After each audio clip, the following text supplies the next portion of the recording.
everybody, and happy Video Monday. Teshia here. For this week's video, I want to answer a question/request that I received from Aman. So Aman wrote to me and she asked, "What's a day in your eating schedule like?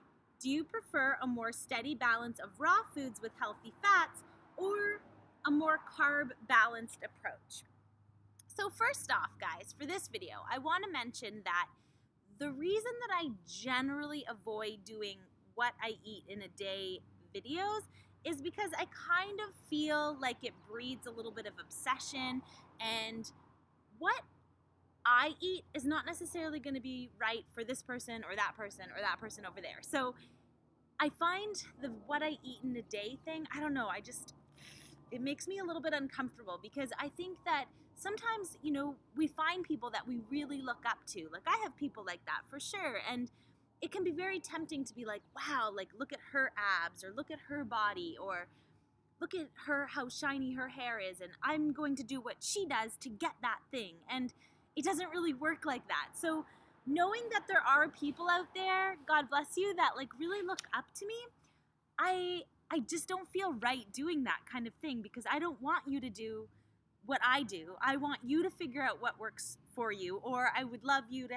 let me help you figure out what works for you. But again, what works for me or the next person or Gwyneth Paltrow or anyone else isn't necessarily going to be the best thing for you. Now, that said, I definitely want to answer Aman's question. So let me say that what I try to do and what I've done with myself and with my clients is I kind of have to continually evaluate and do check-ins. So for example, throughout my 20s, what worked for me isn't really working anymore. So I've had to change things. As I moved into my 30s, my hormones went woo, and like I was thrown completely for a loop. And I've had to really sit and meditate and try a whole bunch of different things and figure out, okay, well, what's going to work for me at this stage. My body seemed to, throughout my 20s, I ate very, very high raw diet for all of my 20s. Very much more of a low carb overall diet. And that worked really well for me. My energy was great. I didn't crave any carbs, that kind of thing. As I moved into my 30s, my body kind of started to, I think, need more energy because it's like more baby ready, and my body in general seems to require more energy now, and more like concentrated energy, like a dense carbohydrate, like it didn't really in my 20s. And like I think I'm probably eating more as well, much more. Maybe like I don't count calories per se, but I would say at least 500 more calories per day than I did in my 20s, and I've just kind of gone with it. Have I gained weight? A little bit, maybe like 5 pounds or something like that, but not a ton.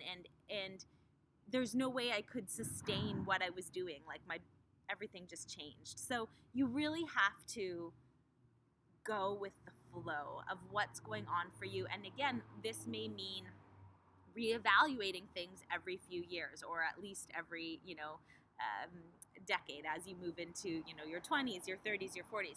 What I've been learning is that our hormones are truly in control of everything. And so as hormonally things shift, which tends to happen at age 20, at 30, at 40, at 50, usually there's room for reevaluation and to change some things. And I'm going to be talking a lot more about this because I've actually been doing some training recently to learn how I can best help people who are struggling hormonally and with metabolic challenges of various sorts. So we'll be talking more about that in the future. But again, to get back to Aman's question, I know I always ramble. Basically, nowadays, what is really, really feeling good for me is still eating a very, very high raw diet. I would say like 75-80% of my diet is still raw food.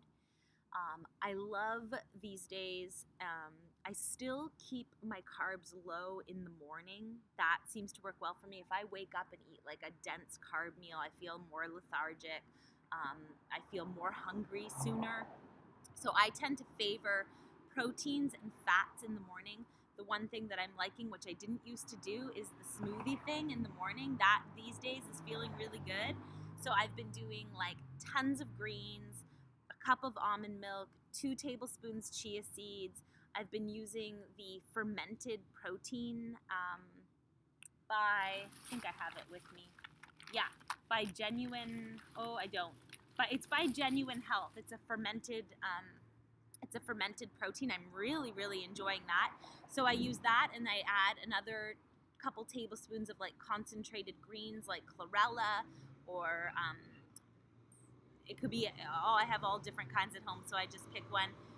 E3 Live sometimes. So I add a concentrated source of greens. I add spinach. I add chia, almond milk, the protein, and at least 1/2 tablespoon of extra good fat on top of what I'm getting from the chia. So that could be coconut oil or flax oil. Again, I switch it up.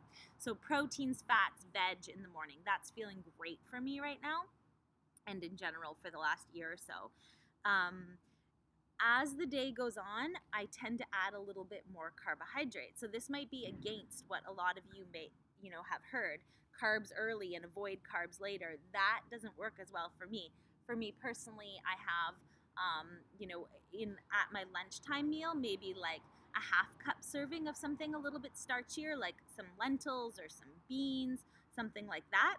And then at night, the same type of thing. I either do another 1/2 to a full cup serving of something starchier, so like a bean or quinoa has been feeling really great for me.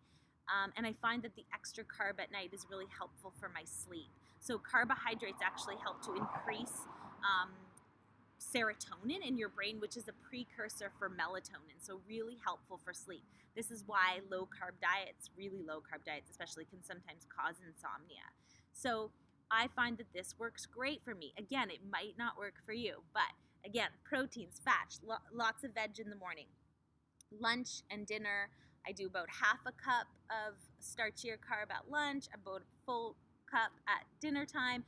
On top of that, with each of those meals, again, lots of veggies, sometimes steamed, sometimes raw, depends how I feel and where I am and all that. And always, again, a good serving of healthy fat, about 10 grams at least. I try to eat at each of my meals, or else I just get hungry too soon. Fiber, of course, is emphasized in all of my meals. And in between meals, I'm not a huge snacker still. I never was.